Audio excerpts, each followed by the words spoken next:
అందరికీ నమస్కారం. మేము ఆ రోజు అధికారంలోకి రాకముందు చాలా పోరాటాలు చేశాం, ఎన్నో ఇబ్బందులు పడ్డాం. మాకు ప్రశ్నించడం కోసం నేను పార్టీ పెట్టి 10 సంవత్సరాలు దాదాపు చాలా కష్టపడ్డాం.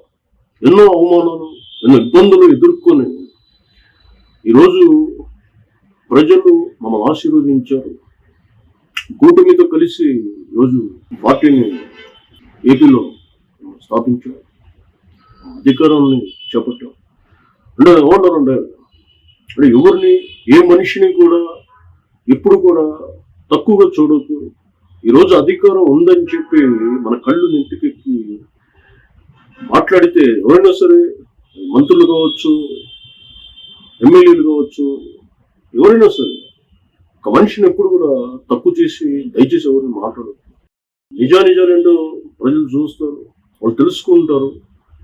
ఎవరు నిజాయితీతో రాజకీయాలకు వచ్చారని కూడా చూస్తూ ఉంటారు.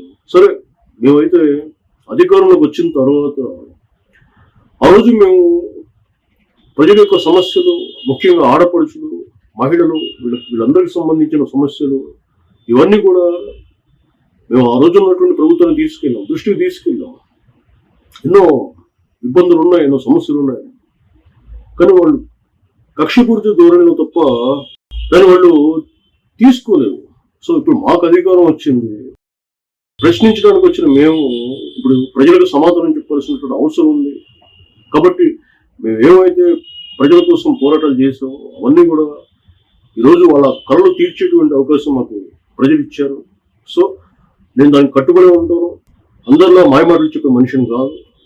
ఖచ్చితంగా అందరికీ నా సాయశక్తుల నేను చేయాల్సినటువంటి పనులన్నీ కూడా చేస్తాను. నీతితో, నిజాయితీతో రాజకీయం చేయొచ్చు అని నేను నిరూపించి చూపిస్తాను.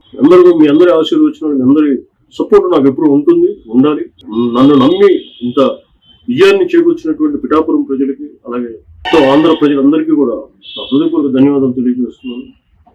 పేదవాడి కష్టాన్ని మేము తీర్చేటువంటి ప్రయత్నం చేస్తాం. మహిళలు ఎప్పుడు కూడా వాళ్ళు మంచి సమాజంలో కూడా ఉన్నటువంటి కొన్ని ప్రక్షాళన ఇవన్నీ ఉన్నాయి, చేయాల్సిన పనులు చాలా ఉన్నాయి, అవన్నీ కూడా చేస్తాం. ఖచ్చితంగా వాళ్ళ అభిమానం, వాళ్ళ మెప్పు పొంది వాళ్ళకి సుఖ సంతోషాలు కలిగేలా మేము చేస్తామని తెలియజేస్తాం. Thank you.